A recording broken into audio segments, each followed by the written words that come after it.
글로벌 배신을 전하는 외신 인사이드입니다. 현예신 우리 2주 만에 보네? 네, 정말 오랜만이에요. 저번 주에도 안 계시고. 근데 뭐 없다는 게 뭐 대본이었다며. 네. 아니 지난주에 제가 거기 잠깐 앉아봤는데 실망하는 그 표정이 역력하더라고요. 그게 대본이었다며. 아니 출장에서. 압니다. 제가 연기 공부를 연기까지 진행해 보세요. 네. 나 마음 상했어. 네. 오늘 첫 번째 소식 시작하기 전에 먼저 퀴즈를 하나 내드리려고 하는데요. 그 한국과 브라질과 그리고 독일 이 세 나라의 공통점이 있는데 뭘까요? 한국, 독일은 알겠는데 브라질은 좀 안 맞는다. 월드컵? 월드컵. 두 개씩은 어떻게 묶겠는데 그러니까 브라질은 나머지는 뭐 도저히 묶을 수가 없어요. 한국과 독일은 개미인데 브라질은 완전 배짱이거든 거기. 완전 배짱. 북반구의 두 나라, 남반구의 한 나라. 축구 잘하는 두 나라와 축구 지질이 못하는 한 나라. 그러네. 네, 그렇게까지. 네, 뭐 여러 가지 답이 있을 수 있겠는데 제가 가지고 있는 답은 세 나라의 국가 수장이 모두 다 여성이라는 점인데요. 오호, 여신이라 역시 뭐 그런 이슈 갖고 오시네. 브라질이 지난 10월 27일에 호세프 대통령이 연임에 성공을 하게 되면서 그 브라질 첫 번째 여성 대통령이었었는데 이제 연임에 성공까지 해서 이제 세 번째 대통령이 됐다라고 얘기를 하고 있습니다. 그런데 이런 기록에도 불구하고 지금 시장에서는 좀 거부 반응을 보이고 있다라고 해서 관련 소식 가지고 왔는데요. 로이터 기사였습니다. 그 호세프 재집권으로 침체된 그 브라질 시장이란 제목의 기사였습니다.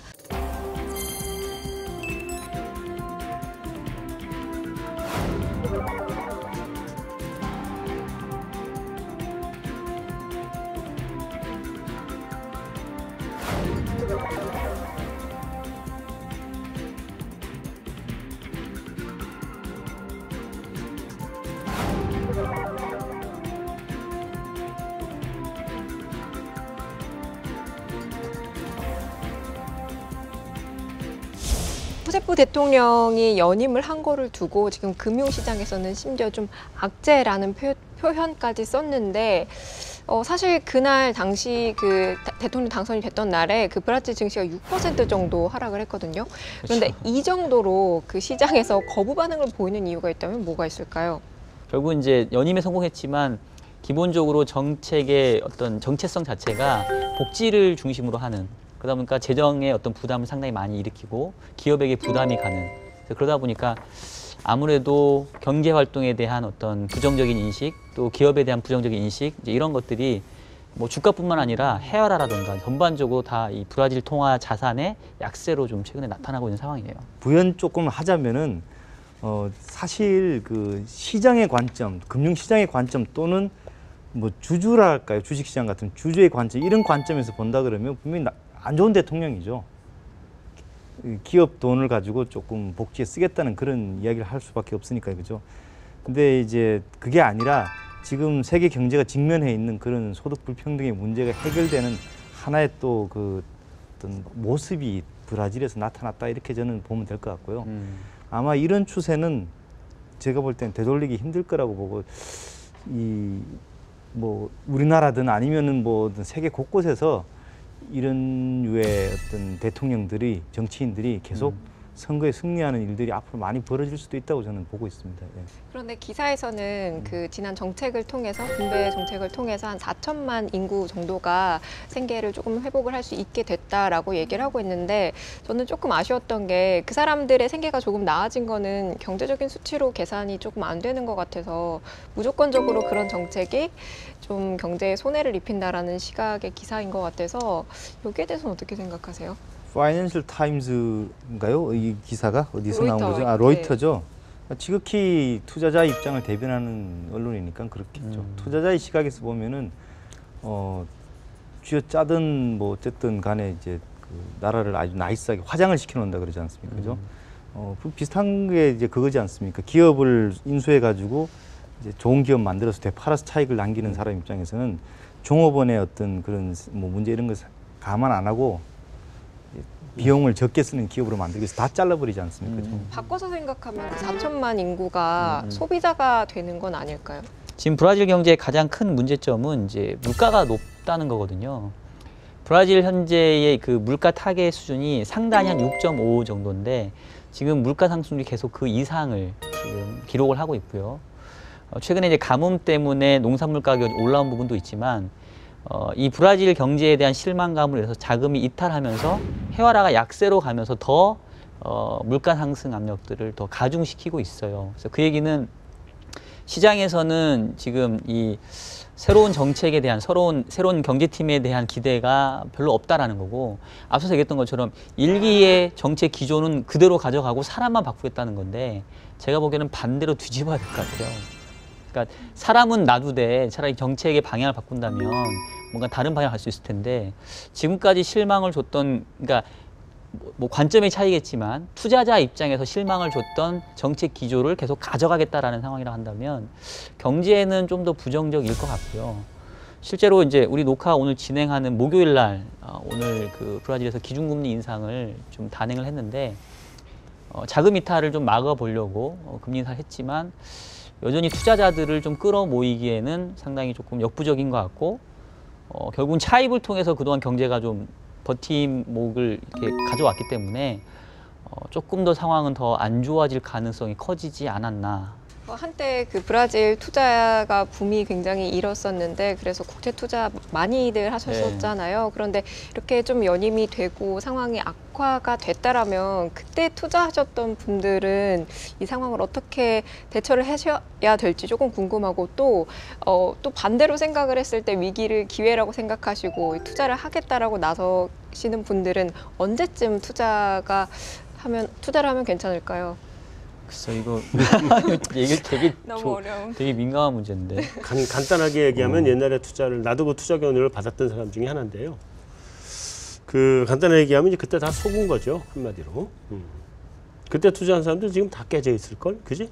다 속은 거죠.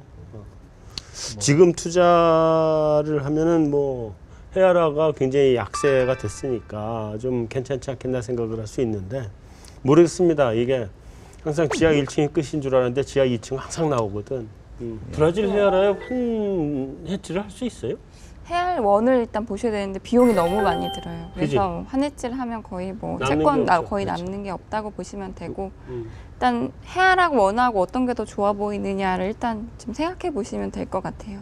뭐 어쨌든 대규모 경상학자가 나는 원화랑 경상 적자의 물가 상승 부담 이런 이제 부담이 있는 나라랑 어느 통화가 더 앞으로 괜찮을까만 생각을 해보면 손이 잘 나가진 않을 것 같아요. 뭐 덧붙이자면 그러니까 단순히 가격으로 접근하는 투자처는 아닌 것 같고요. 이제 결국 우리가 투자자 관점이라면 정책의 방향이 투자자들에게 우호적인 쪽으로 나오는 게 있을 거냐가 결국 확인이 돼야 될 것 같아요. 근데 일단은 앞서 얘기했던 것처럼 그동안의 정책을 유지하겠다고 했으니까 시장은 실망감을 보여준 거고, 그럼 역설적으로 그런 시장의 실망감을 뭔가 인식해서 정부가 어떤 투자자들에게 혜택을 주는 그런 정책들을 내놓는다고 한다면 그때는 한번 다시 생각해 볼 만하다. 근데 그거 확인되기 전에는 단순히 가격 논리로 지금 제일 싸졌으니까 금리 올랐으니까 투자한다. 요거는 조금 위험한 거는 맞는 것 같아요. 두 번째 소식으로 넘어갈 텐데요. 넘어가기 전에 방금 이야기했던 브라질의 현재 그 금리가 11.25%라고 하는데요. 반면에 스웨덴 같은 경우는 0.25% 내려서 이제 일본과 스위스에 이어서 세 번째로 제로 금리를 선언한 국가가 됐습니다. 그래서 이제 관련 소식 가지고 왔는데요. 스웨덴이 제로 금리를 선언했다라는 파이낸셜 타임즈지 기사였습니다.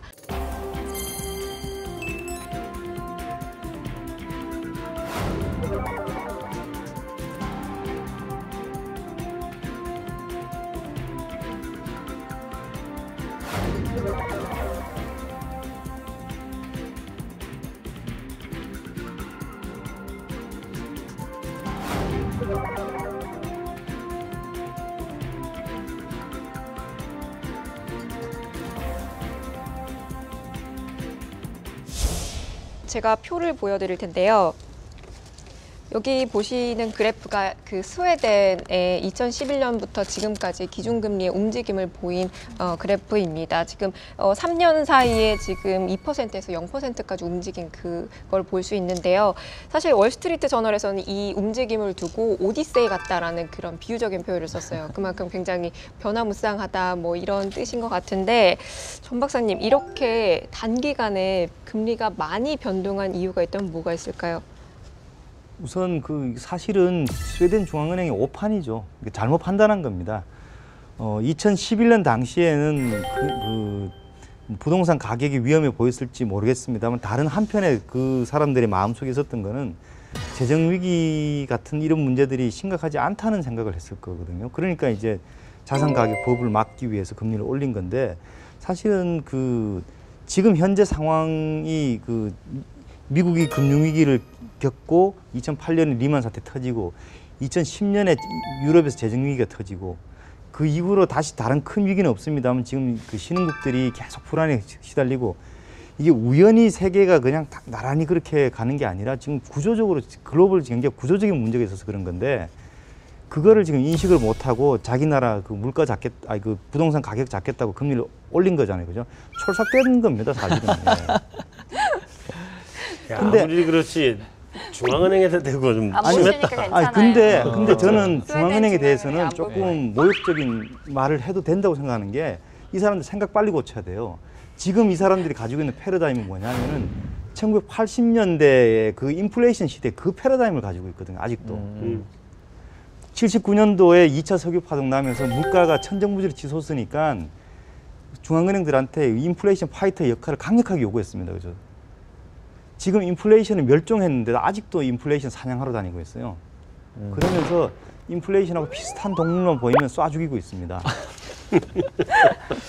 오늘 뭐 아주 거침이 없으신 표현이네요. 무슨 예. 얘기냐면 오늘은 이거 전 박사가 저격수로 네. 나섰네. 인플레는 없고 비슷한 대상은 좀 정도를 달라. 그러게 문제는. 스웨덴에 뭐 악감정이 있으신 건 아니시죠? 내가 갔을 때 스웨덴을 딱 한 번 갔었는데 네. 날씨가 추웠어요. 아, 잘못 좋은 갔네. 기억. 예. 이제 인플레이션은 그 디맨드 폴이 있고 코스트 푸시가 있지 않습니까? 그죠? 코스트 푸시 인플레이션은 금리를 대응하는 게 소용이 없어요. 이거는 상추가 떠내려가면 다시 상추가 생육 기간이 지나면 값이 떨어지는 거지 상추값하고 금리하고는 상관이 없습니다. 근데도 예, 금리 인상으로 대응을 해왔습니다. 왜? 인플레이션 기대 심리를 죽이겠다는 생각으로 그죠? 지금의 디플레이션 가져오게 된 데는 글로벌 전 세계적으로 중앙은행들의 책임이 큽니다, 사실은요. 아직도 인플레이션의 생각에서 못 벗어나고 있기 때문에 이런 이야기들이 나오는 거죠. 네, 알겠습니다. 네, 인정. 그러면 이번에 네, 오늘의 저격수. 네, 환율 여신 전승지 연구원님께서 코로나의 변화가 어떻게 움직였는지 좀 설명 좀 부탁드릴게요. 예, 일단 이제 아까 기준금리 변화를 이제 보여주셨는데요. 사실 그 10년, 11년만 해도 스웨덴 크로나가 새로운 안전자산이다, 준 안전자산이다라는 그런 얘기를 들었었어요. 재정도 괜찮고 경기 여건도 괜찮고 약간 자신감이 있었던 것 같아요. 그래서 금리를 올리면서 이제 그 달러화 대비로 그 크로네 환율이 좀 많이 빠졌었고요. 물론 최근에 이제 금리 인하하면서 가파르게 올라온 부분이 있고 특히 이제 그 유럽하고 관계가 좀 높다 보니까 사실 그 유럽에서 유로화를 안 쓰는 나라들은 유로화 대비 환율을 많이 봐요. 그래서 스위스나 뭐 체코 같은 나라는 이제 거의 페그를 지금 해놓은 상황이거든요. 유로화 대비 환율을 보시면 그 유로 크로나 환율이 굉장히 낮은 수준까지 이제 하락을 했거든요. 이러면서 이제 수출이 사실 그 스웨덴도 수출 비중이 굉장히 높은 나라인데 수출 망가지고 하면서 이제 경기 상황이 더 나빠진 것 같아요. 이렇게 금리 인상을 그 2011년 당시에 다른 나라들과는 다르게 인상을 했다가 이제는 다시 다른 나라들처럼 다시 그 금리를 인하를 했는데 이렇게 스웨덴의 사례가 금융시장에 시사하는 바가 있다면 뭐가 있을까요? 좀 주변 좀 잘 살펴라 뭐 이런 뜻일까요? 그러니까 제가 보기에는 그 한 나라의 통화 정책이 더 이상 자국의 경제 여건에 의해서 결정되지 않는 그 상황이 더욱더 심해진 것 같아요. 즉 한 나라의 통화 정책을 결정할 때는 자국뿐만 아니라 글로벌 통화 정책의 흐름까지도 살펴봐야 된다라는 거고요. 결국은 한때 금리를 올렸다가 스웨덴이 제로 금리까지 떨어졌던 배경에는 다른 국가들은 다 금리 인상 안 하고 가만히 있는데 혼자만 금리 인상해서 그거에 따른 피해를 얻었기 때문에 다시 이제 되돌리는 모습이었다라고 생각을 하거든요. 그래서 결국은 뭐 여전히 통화 전쟁 시대에 살고 있고 그런 상황에서는 글로벌 통화 정책의 흐름이 자국의 결정에도 상당히 좀 중요한 의미를 갖고 있다. 뭐 그런 시사점이 있는 것 같아요. 마무리하기 전에 한 가지 안내 말씀드리려고 하는데요. 그 연합인포맥스가 기획조정부와 함께 제1회 코리아 트레저리 본드 국제 컨퍼런스를 개최한다고 합니다. 다음 달 11월 19일 수요일 오후 3시 30분에 여의도에 있는 63빌딩 주니퍼룸에서 개최를 한다고 하는데요. 이번 행사는 1, 2부로 나눠서 약 3시간 동안 진행이 된다고 합니다. 1부에서는 핌코의 레이크 스파직과 블랙록의 스테픈 헐의 2015년 글로벌 자금 시장의 어떤 전망과 각 사별의 그 아시아 시장 전략에 관한 이야기를 들을 수 있다고 하고요. 또 2부에서는 이원식 기재부 국고국장의 2015년 국고채 시장 운용 방향에 대한 발표를 시작으로 해서 2015년 KTB 시장 전망과 발전 방향이라는 주제로 심도 있는 논의가 이뤄질 전망이라고 합니다. 신청 방법은 어떻게 되나요, 박정현 연구원님? 네, 두 가지가 있는데요. 연합인포맥스 단말기를 자세히 보시면 가끔씩 팝업이 뜹니다. 그러면 냅다 신청하시면 되고요. 그게 안 보이시면 홈페이지를 통해서 신청을 하실 수 있고요. 그리고 홍보한 김에 저희 우리투자증권도 5일날 수요일날 FICC 포럼 내년도 전망하니까 많이 또 성원해 주시면 감사하겠습니다. 다들 오실 거죠? 짬짬이 하여튼. 굉장히 유명한 식사는 분들. 제공이 되나요? 저도 그것까지는 잘 모르겠어요. 근데 설마 밥을 주면 확실하게 갈 텐데. 설마 안 주실까요? 뭐 선물이라도 안 줄 것 같아. 기념품 있으면 제가 3시간이면 안 확실히. 줄 것 같은데. 거기는 밥 줘요? 밥은 안 주는데 진지하게 저희는 분석을 기념품은 있습니다. 어떤 기념품? 그건 비밀이에요. 좋은 거야? 알려주세요. 알려주시면 안 올 것 같아서. 몇 아, 예, 시간 알았어. 확인하러 가야 되겠네요. 네. 자, 오늘 여기서 마무리하죠. 오늘은 근데 두 여신의 옷 색깔이 너무나 화사하다. 둘 다. 너무 계속 이렇게 예쁘세요. 화사한 옷으로만 입고. 옷이 없. 자, 마무리하죠. 수고했습니다. 수고하셨습니다. 네. 네.